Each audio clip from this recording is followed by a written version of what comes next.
I'd like to welcome everybody to today's presentation on creating safety from a psychodynamic perspective. I am your host, Dr. Dawn-Elise Snipes. We're going to review the basics of psychodynamics. I know a lot of us are familiar with it, but let's just, hit the highlights again so we remember exactly what that definition is. We'll explore phenomenological reality, transference, comparing and contrasting techniques in order to help people feel safe, and how to create safety using the PACER method.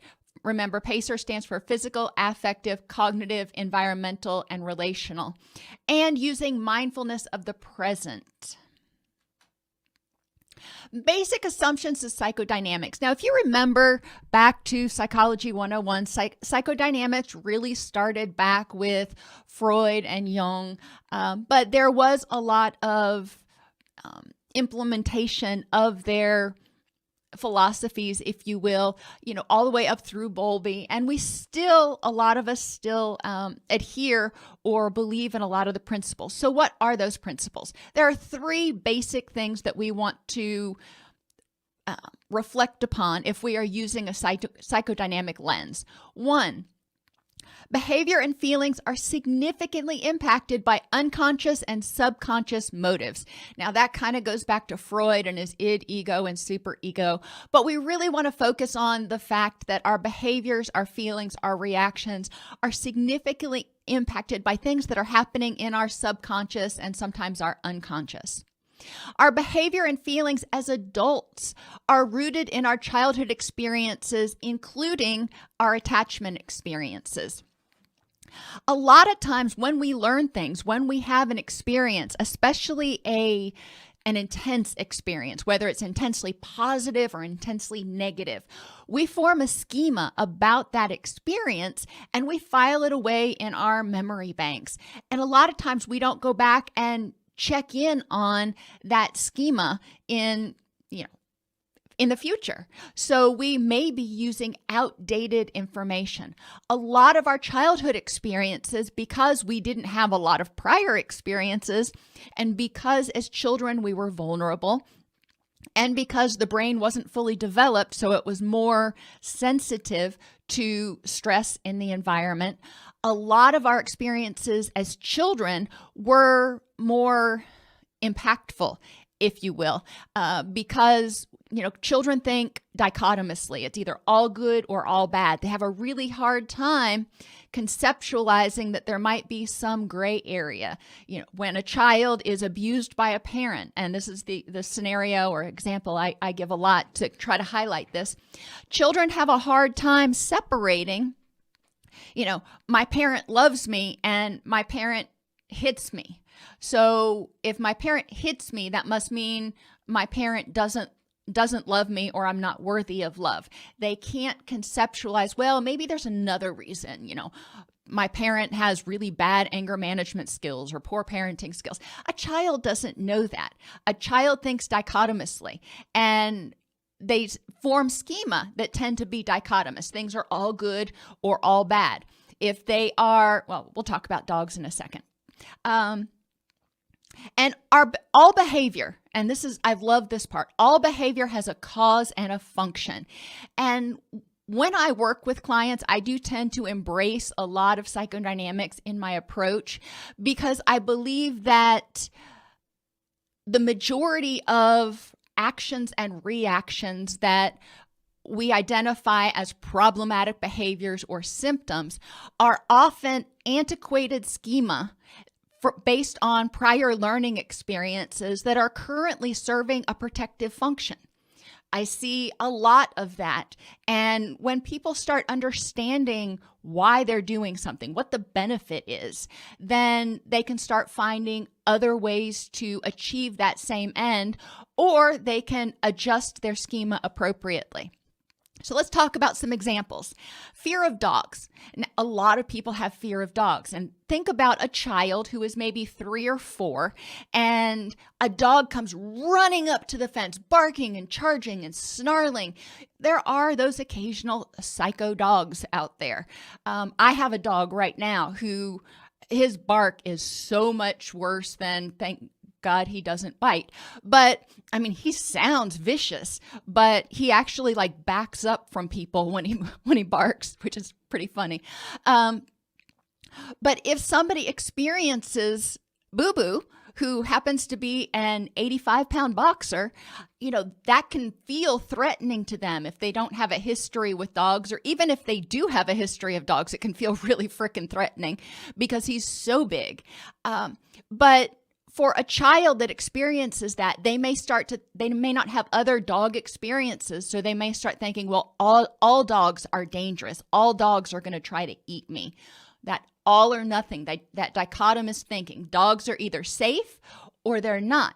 And when you start talking to people who have pervasive fears of dogs, you can generally trace it back to an experience in their past where a dog was, threatening to them or to someone else. Remember, we can learn vicariously. We can learn by observing something happening to someone else. So if our little brother gets bit by a dog, we may not have experienced it ourselves, but we saw that happen, and now we may be afraid of dogs ourselves. So dogs is a basic place that we can start explaining psychodynamics to people. We can start explaining how past experiences shape our anticipation, shape our perceptions and expectations of the future.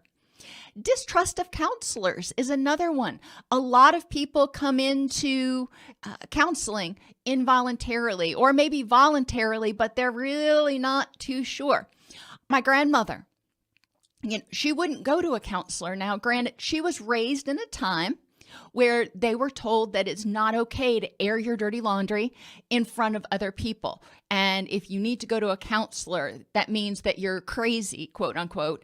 And there were a lot of misconceptions back in the 30s and 40s and 50s about counselors. So she held on to those beliefs and her experiences, seeing who went to counseling. Back then, people who went to counseling, there was a lot of institutionalization.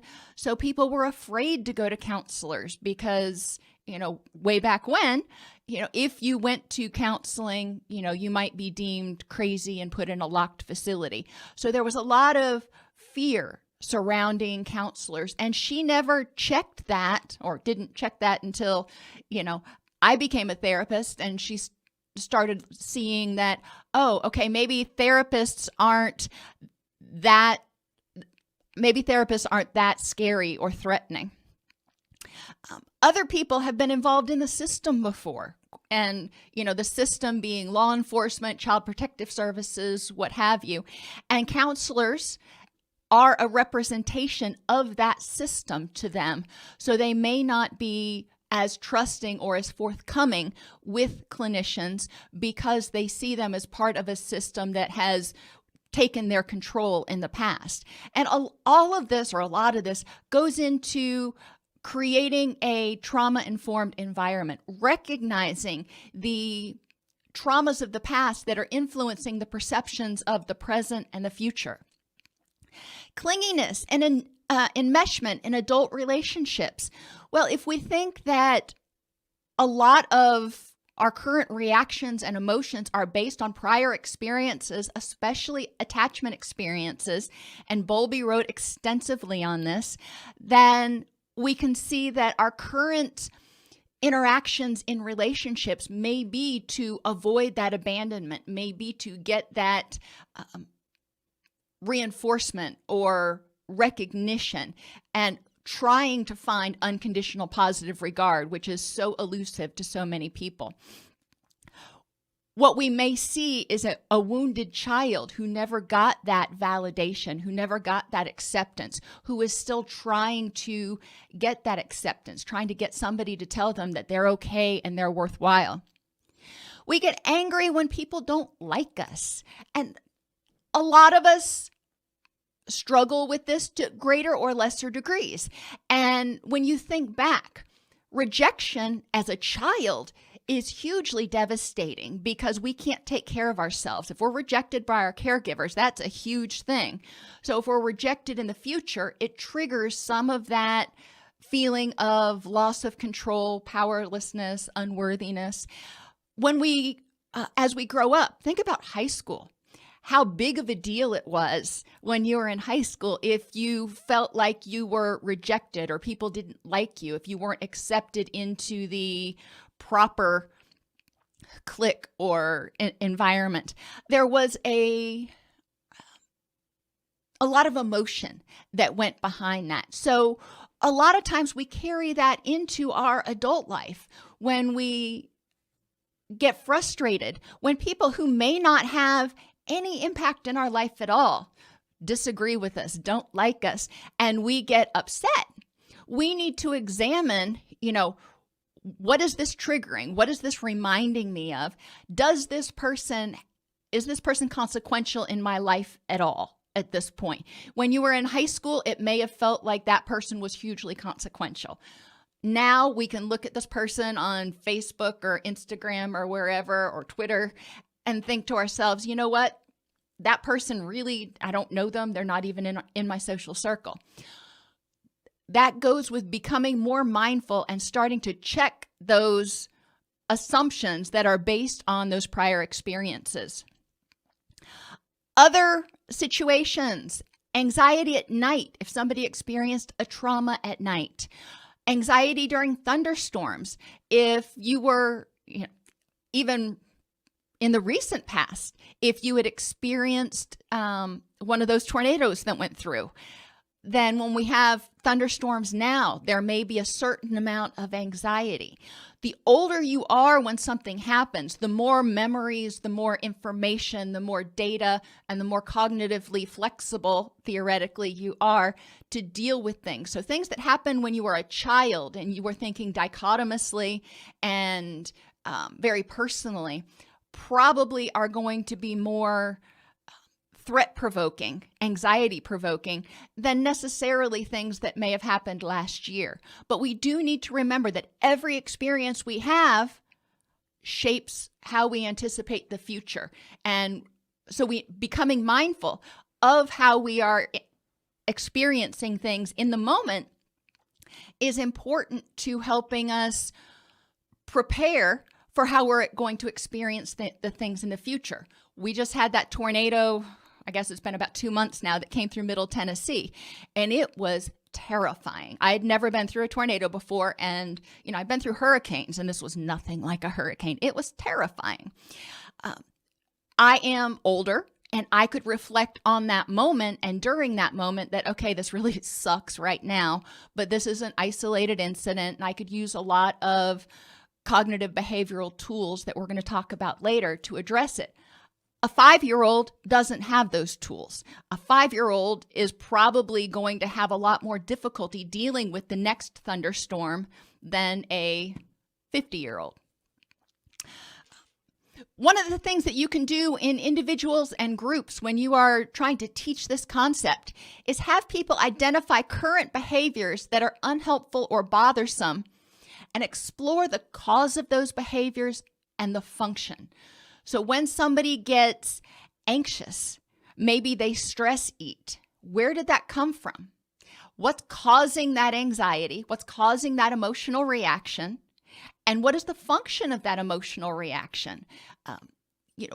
What is causing the stress? And then backwards chaining to identify kind of what's going on. And then we can look at the behavior they're using to cope with the anxiety. But you want to go backwards, say, okay, I am stress eating. All right, that means I must be stressed. So let's go back to what's causing the stress. All right, something's going on right now that's causing stress. Why is this causing stress for me right now? And what's it reminding me of? Where is this coming from? Behaviors and emotions that indicate a lack of safety. And I've talked about these before in other classes. Fight, flee, freeze, and we'll say forget about it. Your 4 Fs. When people are in that threat reaction place, that HPA axis gets turned up, our threat response system. And people either want to fight or flee. But sometimes they feel so overwhelmed, they're paralyzed and they freeze.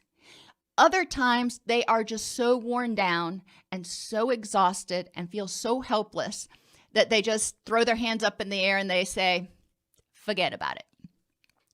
We need to remember that those all may be indications of a lack of safety, a sense of exhaustion, a sense of learned helplessness. Some of the behaviors that we may see that might be indicative of the 4 Fs include addictions, sleeping too much, sleeping all the time, or not sleeping at all, social withdrawal, not wanting to be around anybody, just saying, you know what, people, too much, can't deal with them.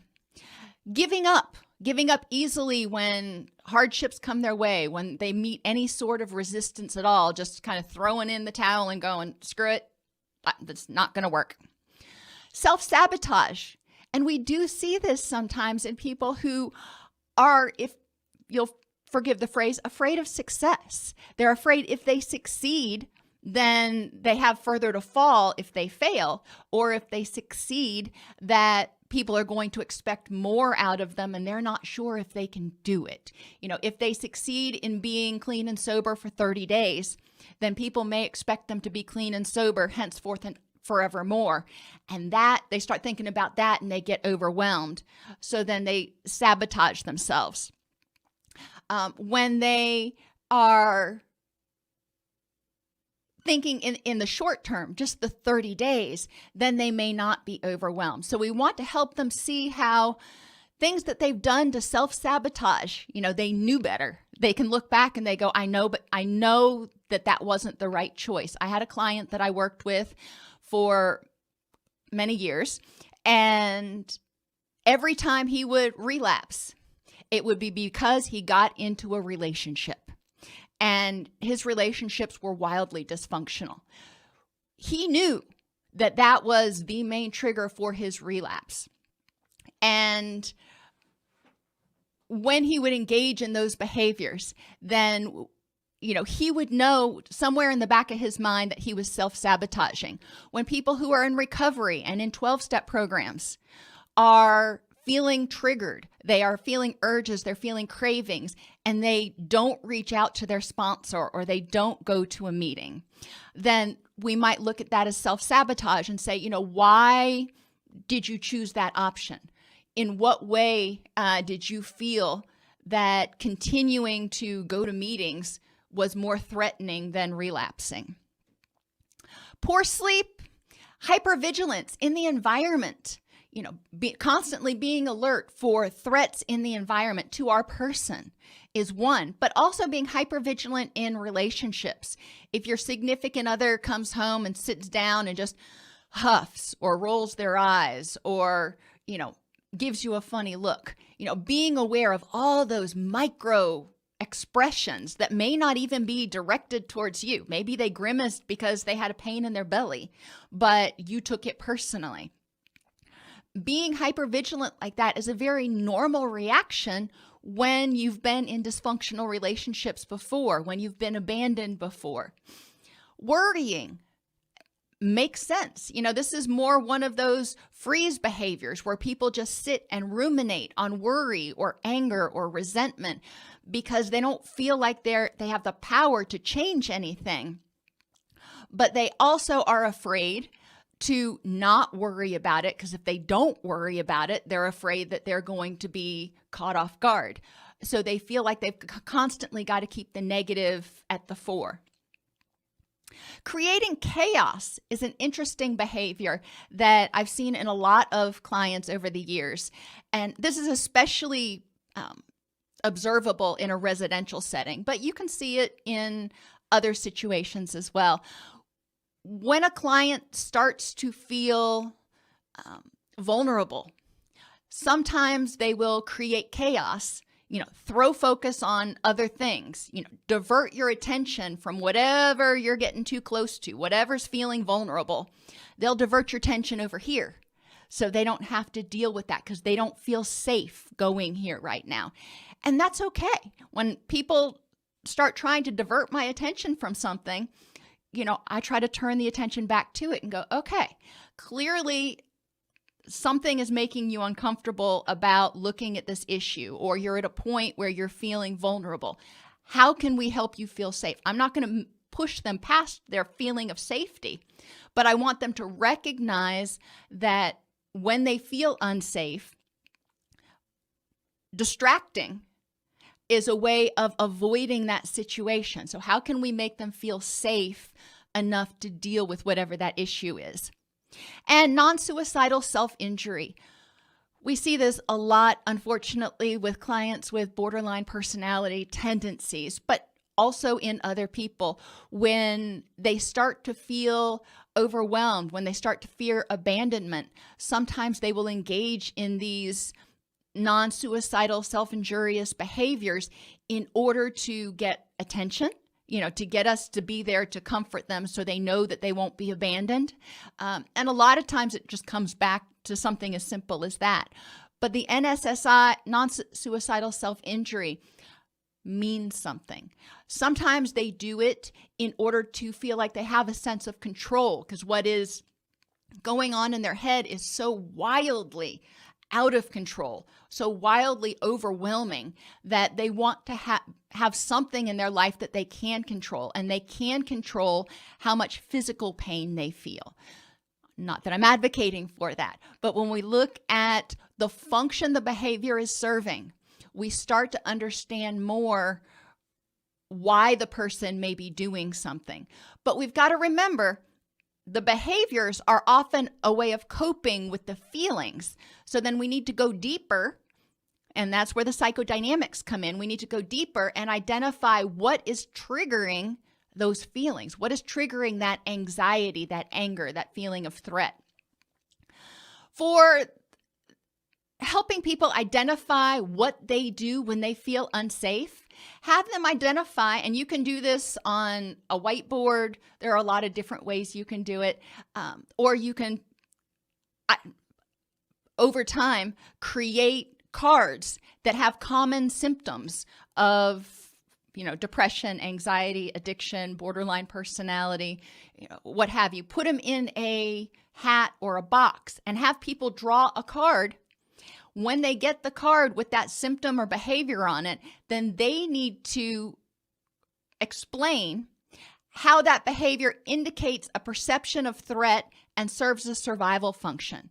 So how does, for people with borderline personality characteristics, how does going from love to hate, from admiration to disgust, like turning on a dime, how does that serve a survival function for people? And it's very protective. It's very protective from a very primitive place. When a child was thinking dichotomously, my mommy either loves me or hates me. I can either trust my mommy or I can't trust my mommy. And, that experience continues to be in that person's psyche and present itself and color the lens through which that person sees the world, thinking in dichotomous terms. Now, on the other hand, we also want to be aware of behaviors and emotions that indicate safety. We don't always want to talk about the negative, because remember, if you just eliminate the negative, then you're left with a void. You have to add positive. We don't just want to take away unhealthy behaviors. You also have to add healthy replacements. You don't want to eliminate, something without putting something else in its place that serves a similar function. It may not be exactly the same, but that serves a similar function. For example, if somebody uses cocaine or alcohol to help themselves deal with stress and anxiety and depression and dysphoric emotions, okay, well, that is one way of surviving those emotions. However, if they are exploring the idea of recovery, what are alternate behaviors they can use to cope with those dysphoric emotions besides substances?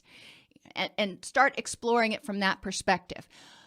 So, safety, we want to encourage people to look back over their past, because our past also tells us things that can help us feel safer. What things make you feel happy? What things make you feel content? What things trigger a feeling of safety? Encouraging people to think back to a time in their life when they actually felt safe. Maybe it was just for a moment. Maybe it was in a particular relationship or during a period of their life when they felt safe. What was different? What was the same? Help them identify ways of becoming more assertive. When people feel safe, they're more likely to be assertive. When they feel threatened, they're more likely to either be aggressive or passive, which relates to that sort of fight or flee. If I feel threatened, I may be aggressive in order to try to conquer or push away the threat, or I may be passive in order to avoid making the threat angry with me. Assertiveness is rarely seen when people are feeling particularly threatened, and we need to help people develop a sense of safety. Now, they may have a little bit of anxiety. None of us likes confrontation, but there's a difference between a little bit of normal anxiety and feeling unsafe, and helping people start to recognize the levels of anxiety that they are able to tolerate. We want them to have a sense of confidence and efficacy, that feeling that they can affect their life and they're willing to do things to make changes, such as coming to treatment, following their treatment plan, going to work, having assertive conversations. Determination and perseverance. We want to see them willing to continue to keep going. When people fear rejection, when they fear failure, when they fear the unknown or loss of control, a lot of times, most of the time, they're not going to continue doing something. If they feel that that's going to lead to unpleasant consequences, they won't persevere. So when we see determination and perseverance, we also see hope. We also see a certain amount of efficacy. When people feel safe, they often have a certain amount of self-esteem. They have a certain amount of confidence and love for themselves. They're able to relax when we feel physically safe. We're able to relax when we feel like our basic needs, think back to Maslow, when we feel like our basic needs are going to be met, then we're able to take a breath. We're not having to frantically search for a way to meet those needs because we know that the basics are going to be met. And interpersonal connectedness, willing to engage in relationships, is another sign of safety. A lot of times when people feel unsafe, they withdraw. Now, this isn't always the case. Sometimes they become clingy and enmeshed. But when we see people willing to form healthy relationships, that often indicates a sense of safety. Just like on the other one for unsafeness, with safety, have people identify behaviors that they do that indicate that they feel safe. What do you do when you feel safe? What do those behaviors look like? When have they occurred? And what are the necessary conditions for them to occur? For example, maybe somebody knows that they feel safe if they're able to sleep in their bedroom with the lights out. And when they're not feeling safe, they can't sleep with the lights out or they can't sleep at all. Encouraging them to identify examples that show or indicate that they're feeling safe is really important. Encouraging them to look at times when they've been assertive and how they may have felt confident and safe in those situations. They felt safe enough to speak up and be assertive about whatever was going on. Which takes us back to phenomenological reality. Situations in the present are perceived through a lens of the past. If you have ever worn blue blocker glasses, it's kind of a weird experience for me because it changes the colors of things. Things that were green are now blue, or I can't remember. It's been a long time since I wore the blue blockers. I really hate wearing them because the colors get all wonky. But if you're talking to somebody, if you're walking along and one person's wearing blue blocker glasses and the other person's not, and you say, look at that, blue flower over there, and they have no idea what you're talking about, that's kind of what we're talking about with phenomenological reality. They are seeing life through a different lens, through different filters than you are, so they may not see things the same way you do.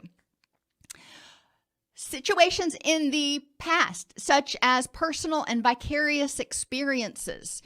We talked about the dog earlier, having personal experiences. They can be positive too. When I grew up with dogs, so I have always been around sweet, loving dogs. I've had the occasional dog that had an attitude, or that got an attitude about something, but I had enough other positive experiences that in order to understand that, if you go back to Piaget with assimilation and accommodation, I had to figure out, my experience was with dogs, they're generally good, they're generally happy, they're generally nice. So what in the world was going on here? How can I fit this into my schema so it all makes sense? Because I don't believe that dogs are dangerous. So why was this dog, aggressive at this point in time? And it's important for us to be able to explore that and explore what we're perceiving. My husband always laughs because I'll go out on runs or whatever, and especially when we lived in Florida, if I would see a dog anywhere, run, especially one running loose. I'm still really bad about that. If there's a dog running loose, I'm getting out of the car, I'm pulling over somewhere going, hey, puppy, puppy, puppy, because surely that dog is friendly and lost and in danger.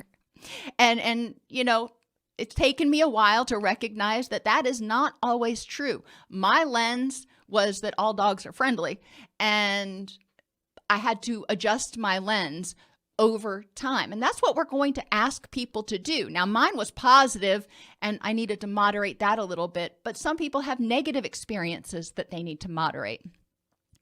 Our education, and I use that term pretty broadly, from our family, what our family tells us about other people, other situations, what to expect. That shapes our reality. Our family tells us what's good.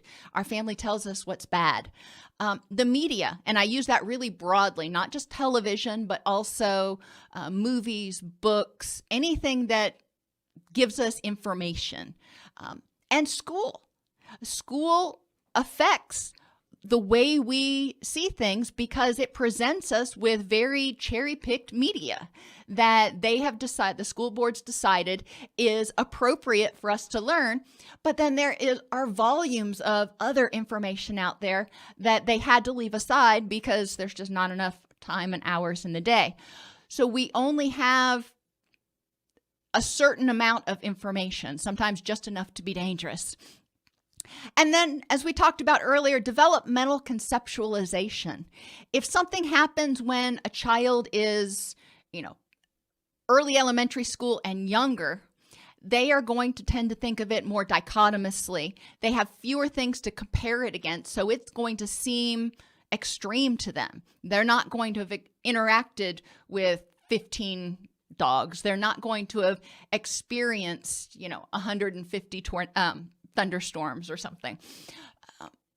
So they don't have as much data to say, well, this fits, this is what I should expect, or this is an anomaly. They tend to think in all or nothing terms. And that's okay, because that helps them survive up until the point that cognitively they are able to start looking at the grays, if you will, the in-betweens, the exceptions. And you can go back and review Piaget's stages of cognitive development if you want to really see the times that thinking really starts to change. But it is important to recognize that young children just aren't capable of automatically coming up with other perspectives and explanations. When we see through that same lens, it helps us understand people's reactions and interpretations. Just like I was talking about with the blue blocker glasses. If you don a pair of blue blocker glasses yourself, then you'll understand why the person had no idea what you were talking about when you were trying to point out the blue flower. It looks completely different.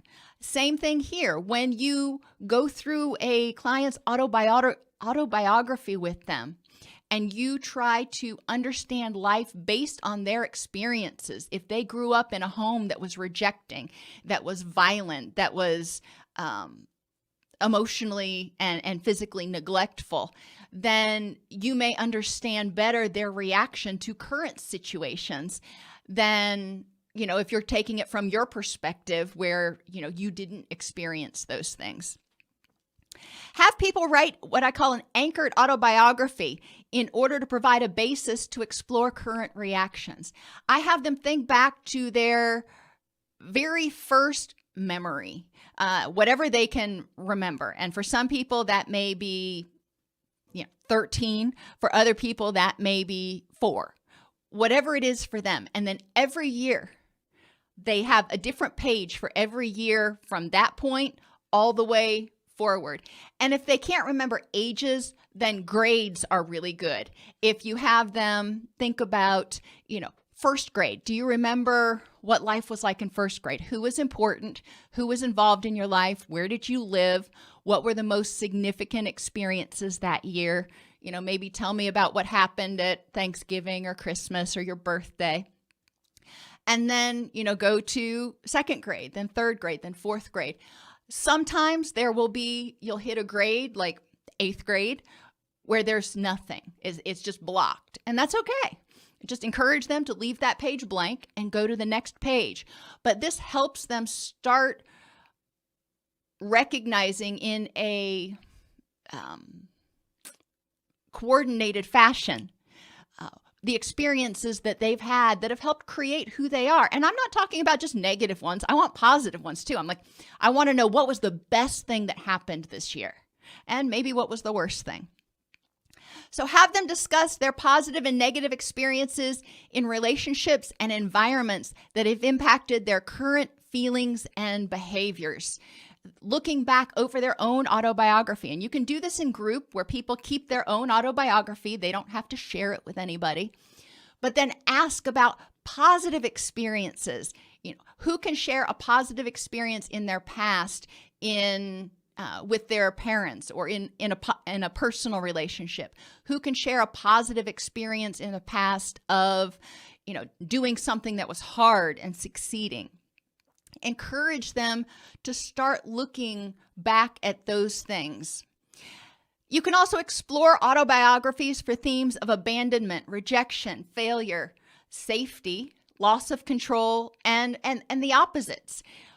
Help them look through and see what experiences they've had, because most people have had both rejection and acceptance, have had both failure and success, have had both loss of control and a sense of control. Maybe some of those experiences are few and far between, but they have had them, and we want them to draw on those and start understanding the connection between their reaction to current situations and their past, but also recognizing that if, for example, they have a lot of abandonment fear right now, they can look back and understand prior relationship experiences where there have been abandonment issues. But hopefully, they're also able to look back over prior relationship experiences in which there were not abandonment issues. A lot of times we pay attention to the things that are painful, that are negative, because we want to protect from those. But we don't notice the other things. They have less what they call emotional valence. We don't notice the people that didn't abandon us. It's important to highlight those people and then help them adjust their schema. So instead of feeling like all people always abandon me, they feel like it's okay. Transference can be positive or negative. Have people think about their best and favorite times and people. And this is kind of an extension of what we just talked about. And their worst and disliked times and people.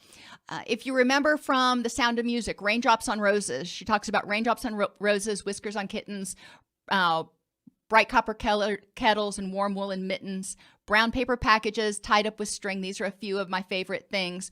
When the dog bites, when the bee stings, when I'm feeling sad, I simply remember my favorite things and then I don't feel so bad. And yes, you're welcome that I didn't sing that today. I've had people actually go through and rewrite that song with their own words, with things that make them happy. And that is really great for creative people because a lot of times if we have something that's to a song, we remember it and we tend to sing it more often. But some people aren't down with that, and that's cool too. When people identify situations where they have all or nothing thinking, they're thinking about the worst things that happened in their life, abandonment or failure or rejection, then we can look and say, okay, those happened, those were awful, those were terrible. Let's look for exceptions. Let's look for other times when you were safe. We're talking about times you felt unsafe. Let's look for exceptions to that unsafeness. When were you safe? Maybe you felt safe when you went to your great Aunt Sally's house. Okay, what was different? Let's talk about great Aunt Sally for a minute. Transference issues, transference feelings, transference reactions can be triggered by sights, smells, sounds, and situations. When we are, in a situation with someone, or, maybe sitting in a waiting room, we can start to feel unsafe if somebody walks in that reminds us of someone who hurt us in the past. We can be triggered by somebody who moves. Maybe they walk like somebody or move like somebody from our past.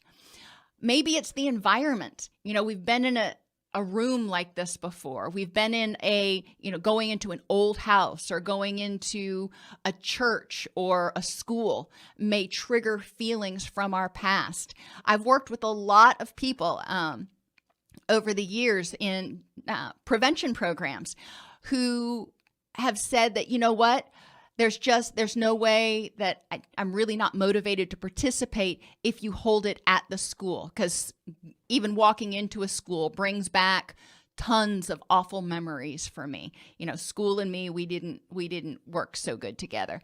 It's important to recognize how environments may trigger resistance or treatment noncompliance or anxiety in people. We want to look how an environment, like a school, may trigger a feeling of unsafeness, even if it's not the same school. You're working with an adult now, and you're asking them to come participate in a prevention program at a school they never even went to. But walking into that school, seeing those lockers, just puts them right back into whatever school they were when they were, 12, 13, 14 and being stuffed into lockers or failing or whatever it was that was going on. So it can trigger those memories, which means they may feel like they're right back in that moment. Smells are the same way. Cleaning smells, the smell of the air, the smell of, an old musty building, whatever the smell happens to be. Sounds, school bells, fire alarms, the sound of people's voices. Sometimes you hear somebody and it sounds like somebody that you once knew, and that can be good or it can be bad. And then just simple situations like going to the doctor, or going to bed, or going to a school can trigger anxiety in people, or can trigger anger or fear or a sense of unsafeness because in prior situations they have felt unsafe. And I shared with you during the swine flu epidemic, we had to take our kids, all the way up to Tallahassee in order to get the swine flu vaccination. And unfortunately, it was a very unpleasant experience for both of my children because the person administering the shot was not gentle about it in any way, shape, or form.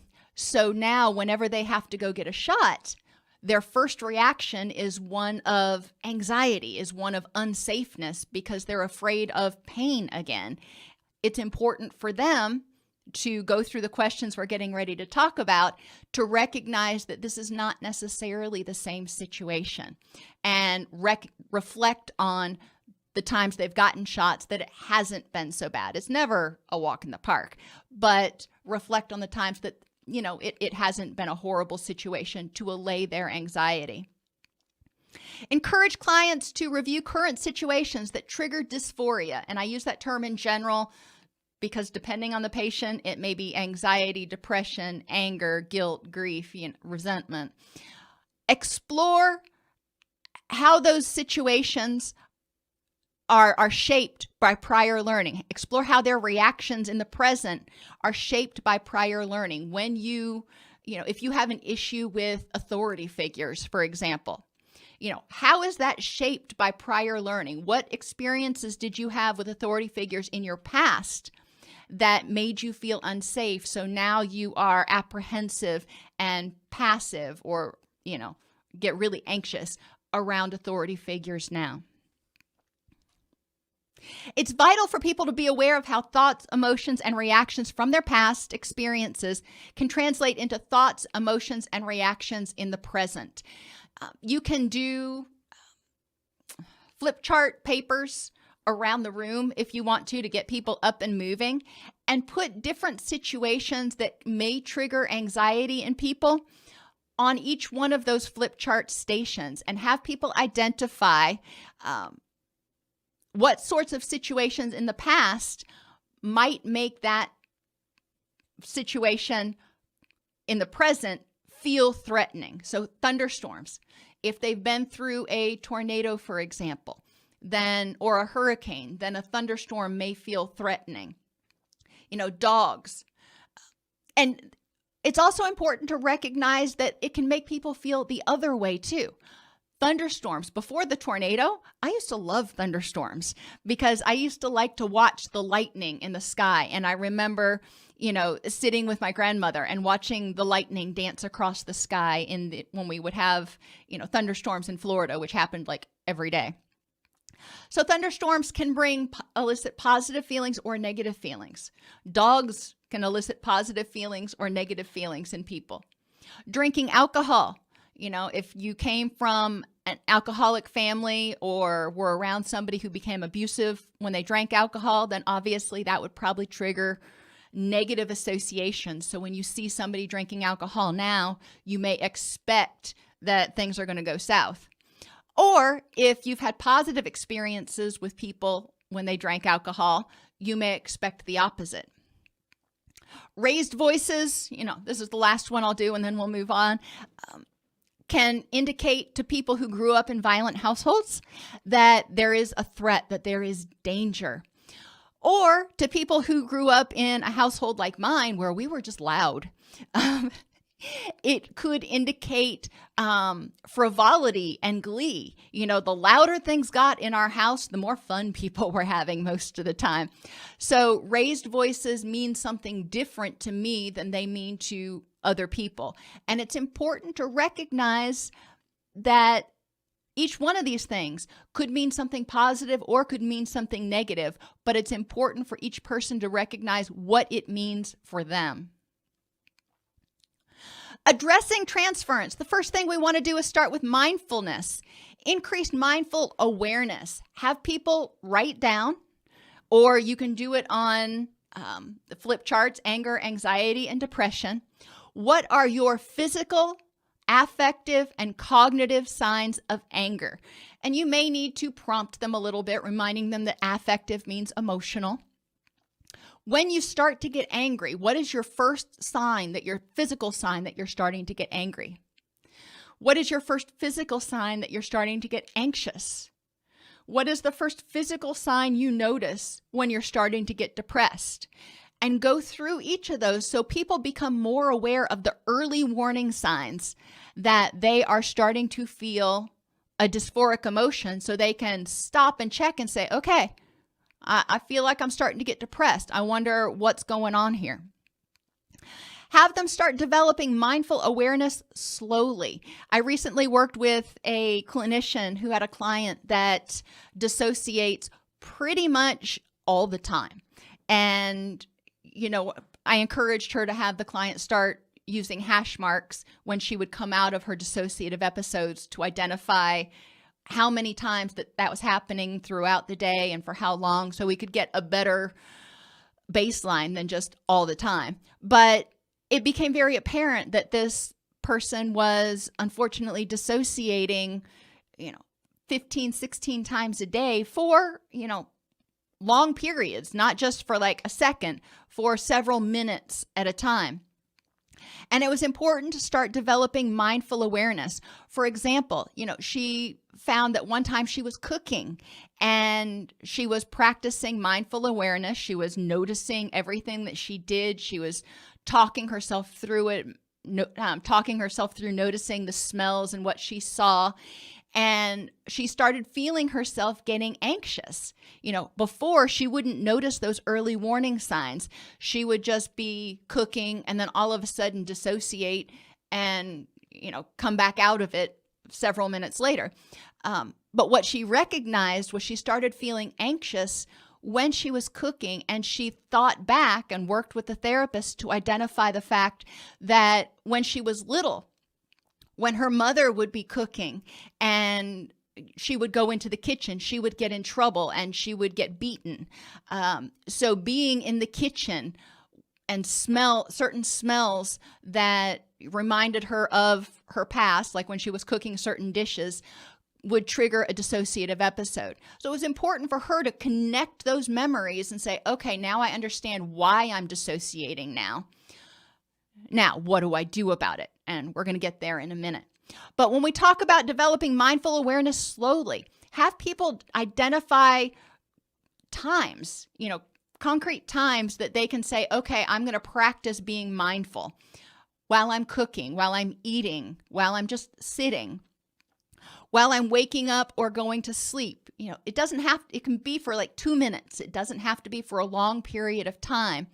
But having people regularly check in with themselves throughout the day helps them start to become more mindful and aware of how they're feeling, so they can check in for these early warning signs of anger, anxiety, and depression.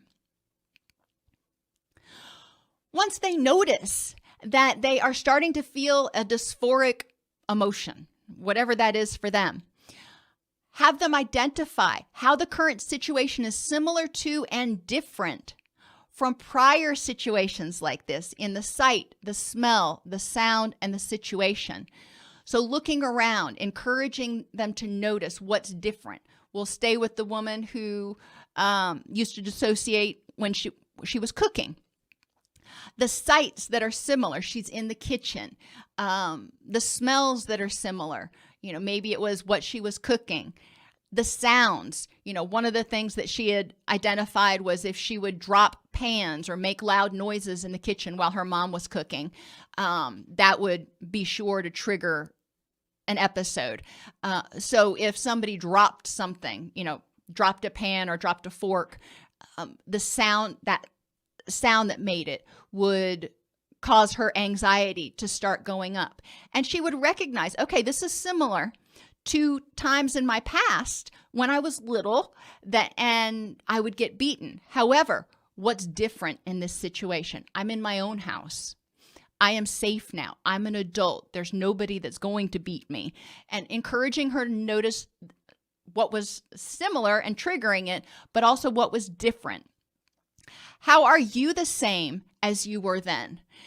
Recognizing that she still feels vulnerable. There's still a part of her that is representative of that wounded child. But how are you different now? Well, she's older. She is not subject to having to stay in a situation in which she is being abused or neglected. And what are the facts for and against the thought that you are currently not safe?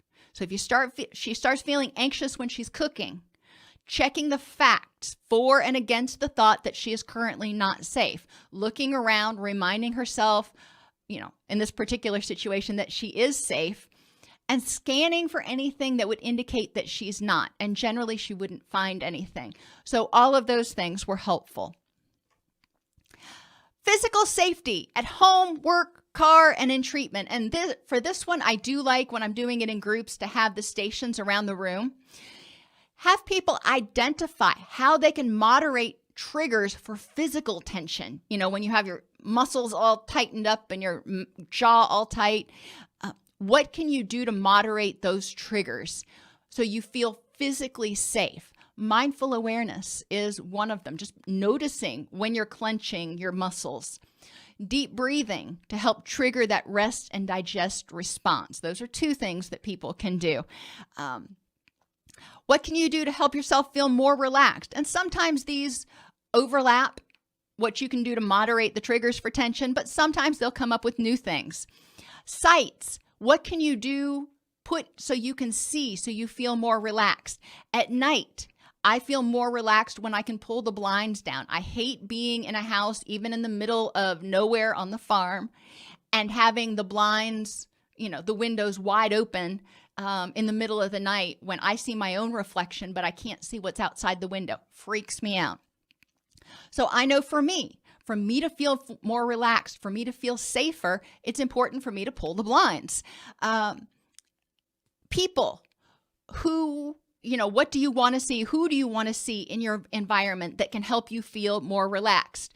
For me, and he's not a people, but having Brewster, Boo Boo, my boxer, around, I feel a lot more relaxed because in the back of my mind, I really believe that if I was ever actually in danger, he would eat somebody up. And if not, the little rat dog certainly would try. Light levels can help people feel more relaxed. Sometimes people have been abused in situations where there was a lot of low light. So raising the light levels can help them feel more relaxed. Sounds, including volume. Now remember that for people who are neuroatypical, people who are on the autism spectrum, they may be especially sensitive to light intensity, light flickering, the volume of sounds, the intensity of smells, and all of that can be very traumatic or unsafe feeling for them. So we do need to pay attention to the individual and what sounds can help them feel safer and calmer. What smells can help them feel more relaxed. There are a lot of essential oils that are supposed to help people feel more relaxed. And as I've told you before, it works for certain scents work for certain people, but you can't say that, for example, lavender works for everybody. So it's important for people to try. And if smells don't really do it for them, that's okay too. It's important for them to be aware though. And behaviors. What other physical behaviors can you do to help you feel physically safe? Breathing, meditation, calling a friend, go on a walk, locking the doors. There are a lot of physical things that people can do to increase their sense of physical safety. Affective safety, or feeling emotionally safe. We want to moderate triggers for dysphoric emotions. So we want to eliminate or moderate sights, sounds, and smells that might trigger anxiety, anger, irritability. But we also want to add in the sights, sounds, and smells that can help people feel happier and calmer. We want to add triggers for happiness if it's, silly cat videos or whatever it is. Cognitively, people need to be able to feel safe at home, work, in their car, treatment. Those are 4 distinct areas. So how can people moderate unhelpful or distress-intolerant thoughts? And remember, there's lots of videos on the YouTube channel about DBT skills and using distress tolerance skills and emotion regulation and handling distress-intolerant thoughts. But it's important for people to identify what can they do if they notice that they are starting to have thoughts that are telling them that they're unsafe. How can they work with those thoughts? And what can they do to help themselves think more positively? Sights, guided imagery, and thought rehearsal. Relational safety, and at home, work, in their car, treatment, in their car if they carpool or ride the metro or something. How can you moderate triggers for abandonment fears or low self-esteem? Being physically attacked by others is up there in the physical safety. Relationally, we're really talking about acceptance, love, belonging. And what can you do to help yourself feel confident and loved? That can include self-esteem activities, assertiveness, and interpersonal effectiveness skills. From the moment we're born, we start gathering data about our world. We remember sensory cues that indicate safety and threat. Once learned, those cues continue to trigger emotions, thoughts, and behaviors designed to ensure continued survival. There is a purpose, there is a function to our reactions. Those cues, unfortunately, often become overgeneralized. So you might think all dogs are dangerous. Helping people become more mindful of the present moment instead of relying on old, unchecked data can help them feel safer. Notice I said unchecked and not unreliable. The data may still be very reliable. We don't know, but it's important that they check it and evaluate how is the situation similar to and different from a situation that was threatening or dangerous in the past. Are there any questions?